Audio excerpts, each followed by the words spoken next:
Hey, hey, hey, love and light to each and every one of you guys. Welcome to the Dope Black Chick Podcast, your audio guide to releasing your dopeness. Hey guys, what's going on? It is your girl Isis Thomas, host of the Dope Black Chick Podcast. So thanks for tuning in this week. So, let me catch you guys up to speed. Pretty much, life has been great since I got the information about my anemia, and I've been able to be proactive and, really take my meds and everything to get my iron levels back up, my blood count back up. So I've been feeling great. I've had tons of energy, and so that has given me a lot more energy to do certain creative things that I've been wanting to do for a while. I just didn't have the energy to do it. So that is absolutely amazing. But to today's episode, guys, I want to talk to you guys about some of the observances I've had during this pandemic. One thing that I will touch on lightly for you guys today, and this is just in case there is someone who is listening to the show and, is going through a moment of frustration or a lack of clarity. For me, anxiety was something that I really was dealing with, and I think you guys have heard that before because I talk about it a lot. I talk about the importance of therapy, and for me, I talked to my therapist the other day, and she just really just asked, like, what is it that made your anxiety go away?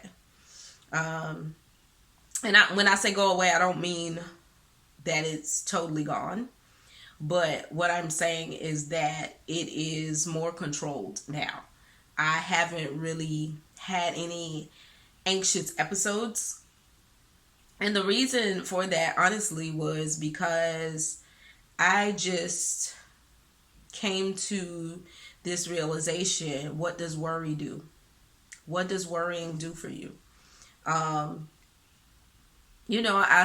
always in my word, just reflecting on the things that Jesus says, and this was one pertinent part, because worrying does nothing. It takes and robs you of today. And the feeling of having something taken away from me is a feeling that I've dealt with since my divorce, right? So, no, I don't want anything to be taken from me if I can help it. And so it just clicked, like, what good is the worry going to do for you? What does it do? It's not adding anything to your day. If anything, it's robbing you of your day. I know that sounds easier said than done, but honestly, that's kind of what worked for me. Is it had to click, and I had to say, I was at my wit's end, with anxiety, because it was just all encompassing. If you've ever dealt with anxiety, it can be all encompassing. And for me, I was just done with it. I was just sick of it. I had a friend tell me once when I was dating this guy, he said, one of my friends said, when you're fed up, I know that when Kimberly gets fed up, she'll be out. She's done. Right? And so that also applies to my anxiety. And so, yeah, I was fed up with it. I was sick of anxiety. I just didn't even want to operate with it anymore. I was just done, and I cast it away. I was watching a service at Mountain West, which is a church that I attend regularly. Mountain West, Pastor Michael was doing a sermon that day about anxiety and worrying, and it was just, again, confirmation of just cast your cares on him. And so I did that. And it looks like maybe a week or so after that, is when I got the news about, it's severe anemia, and I started taking these pills, and all of those things that I was so anxious about, all of those things that I was worrying about just dissipated, right? And so even when the anxiety tries to rear its ugly little head, because it does, and tries to tell me that there is a good enough reason to worry, I have to talk it back down. But I will tell you this, it doesn't come as often as it did before. I talk it back down and I say, okay, well, you know what? Let me just give that one. Let me give that one to God. I'll go ahead and give that one to God, because what am I going to be able to do about it, right? And it just makes me want to have more of these anxiety less days. Like, I would much rather wake up with these type of days. And so if there's 7 days in a week, give me 6 of these. I'd love to have 7, but give me 6, and so you have to kind of think of it in that way. So I wanted to give you that just in case. I know that I received a couple of emails and messages and DMs from people who have been dealing with anxiety, especially when I started talking about how the anemia, that's one of the symptoms. So a couple of people were like, you think I got it? You think I suffer from severe anemia? And so I just wanted to put that out there, because I know it's so many people that are dealing with anxiety, especially during this time, because we just don't know, guys. This time right here, and it's nothing different. It's the same. We've never really known.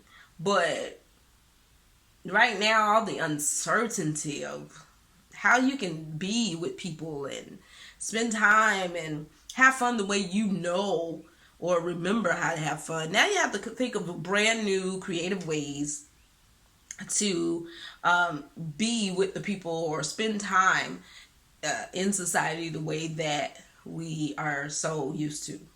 So that brings me to the topic for today's podcast. I really want to focus on this word, privilege, right? Often when it's used, we're talking about colonizers that just don't understand, right? They just don't get it. And while that is still true, trust, I wanted to talk today about how privileged we really are. We're very, very privileged. And I was reading the news. I was following up on the openings, as states reopen. And there was the protests and all that stuff because people really wanted to get out. And it seems so interesting to me because I was like, so you're upset that lawmakers or whomever you think is keeping you locked in your home, you're upset that they won't let you go out to possibly get sick and die because you want to get new sneakers and you want to buy TVs and furniture. So these are reasons for you to be highly upset and to feel like your rights are being violated, like the privilege of it. I was just like, so they're trying to keep you healthy.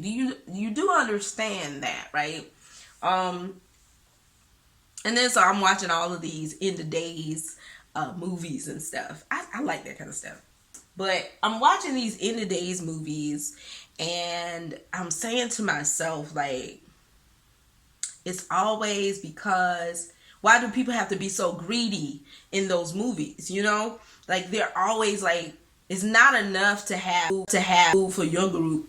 Like you want to just own the whole store so that if anybody comes and I'm like, money doesn't matter at the end of the days. Like y'all do understand that, but it's more about power and privilege.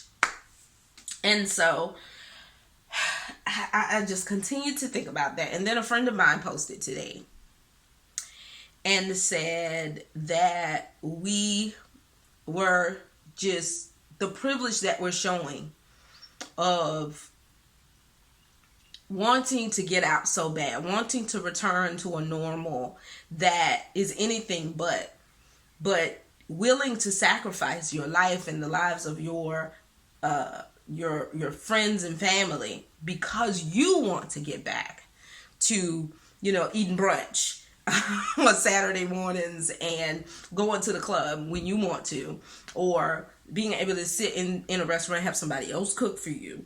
Not even thankful for the fact that you have groceries to cook in your own house. You have a house to cook in. We don't think about those things. We're thinking about, I just want to be able to go sit down and somebody give me a plate. How privileged.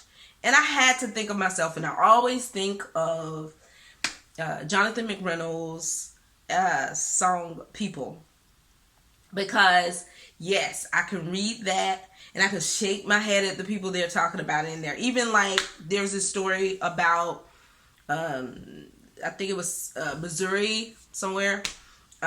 So you had two cosmetologists at haircuts thing, I forget the name of that place, but anyway, they have possibly spread, they had COVID-19 and they tested positive, and so they have put over 180 people at risk because they were cutting hair and they had symptoms though. They had symptoms.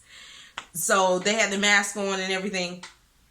And so I'm like, I can read that and I shake my head at people that want to get their hair done, their nails done, and all this other stuff. And I'm just like, y'all just trying to risk it all. Risk it all for what? For your hair to be done at home. Like, I don't understand that. Now your hair is done, but anybody seeing it unless you take a picture. I don't know. And I saw that and I shook my head, but then I had to stop. Because if you've heard the episode about Jonathan McReynolds, the single people, then you understand where I'm going. Because sometimes I'm those people. Like, sometimes I risk it all. I do. I go out there. Like, even today, I went out in the streets to get a painter's canvas and some paints so I could do a sip and paint at home for myself. Did I need to go to the store? I could have ordered it online and had it mailed to me. But I wanted to do it that way. Then on top of that, once I was out there, I said, let's continue to risk it all. And I went got incense and stuff that I really didn't need. So I have to stop when I'm getting ready to judge them and shake my head and be like, man, people are just so privileged. And I have to stop. And I have to say, you are too. You are too. Like, I made a store run for something that not my fridge was not bare, basically is what I'm saying. So I made a store run because I wanted a certain kind of flavor at that moment. Risking it all, So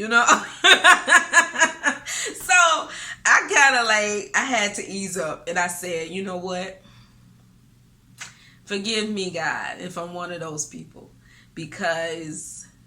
Or when I'm one of those people. It's not no if about it, because trust, we're all one of those people. In some way, shape, or form, we are all one of those people. And we are privileged. We are privileged. And I'm not saying that to you to demean you. What I'm saying is that's a moment to be thankful when you recognize that you have privilege. I have the ability to jump in my ride and go and grab whatever I want and risk it all for it, I have that ability, and it's a privilege that some other people just don't have. Like, even with the vicinity that I live in, I was talking to my sister, and we're talking about, one of my sisters is in Augusta, one of them is in North Augusta, South Carolina, that area. And so one of them does not have access to Instacart, right? It won't come out that far. She lives in a rural area. And my older sister and I, we stay in, suburbs, city limits. And so we're talking and having a conversation, and I'm like, yeah, Instacart, yeah, you can get that if you want to, have it delivered. And my other sister's like, well, you guys are lucky. You have that option. I don't. I have to do pickup. And so it's something simple and minuscule, but at the same time, it just goes to show you how privileged we really are. And, we have become so comfortable and used to the privilege that we make decisions that are not always the best. Like, we will risk it all to get our nails done because we are privileged in having that. Y'all see these nails need help, but I ain't gonna risk it all for this. I'm sorry. That's just something I can't do. Now I got friends that do, and that's fine. But I'm not risking it all for this. Now, I might risk it all for get my hair done because my girl is back. I don't know. To me, I just think that's a little close. I don't know. But anyway, I digress from that. So what I'm just saying to you guys, I got off, right? Started talking about the things I would risk it all for. But seriously, like, I was thinking even about dating. I'm like, am I going to risk it all for a date? Like, I'm trying to think. I've been trying to do virtual dates, and if you're really feeling somebody, you're like ready to risk it all, and you're like, okay, I really want to meet this person face to face now. And am I though? I don't know. So it's just recognizing your privilege. And what I do when I understand the point of privilege that I reside in, I like to give God praise. I like to say thank you. There is this note that I have on my iPhone. Oh, and mind you, I got 2-3 phones, 2 laptops, iPads. See what I'm saying? Things like this.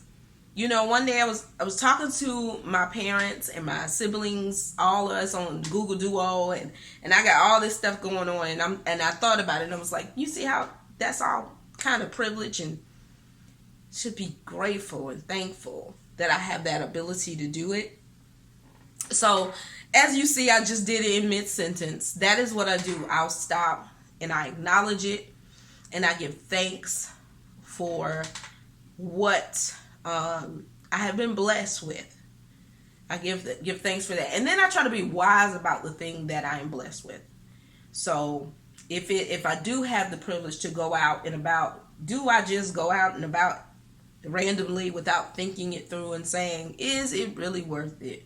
Is this trip to the store necessary? We're in different times, and I know y'all are probably like, you got to do all that to go somewhere. We're in different times. We're in a different situation right now. Like, honestly, what are you going to do? My best friend wanted to come see me, and she's never had to ask, would I open the door for her? And sadly I said, I'll open the door for you, but you got to stay downstairs. Like, we can't even share the room together like we used to. And that's so sad. It's so sad, but that's the time that we're in, because I would hate to be responsible for her, something happening to her. And I know she would hate to be responsible for something happening to me, getting sick.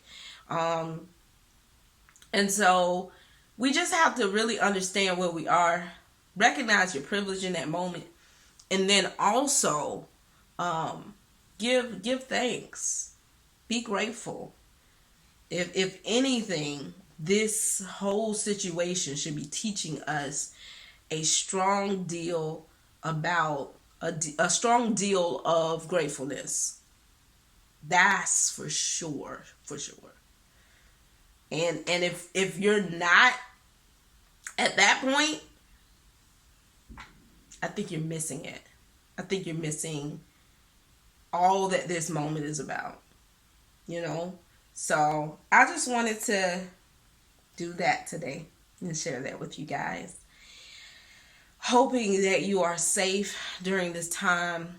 If you have to go out, I understand. If you don't, think about it before you do. Because it's so much more at risk now than just you getting sick. It's just so much more. Okay? Alright guys, you know what to do.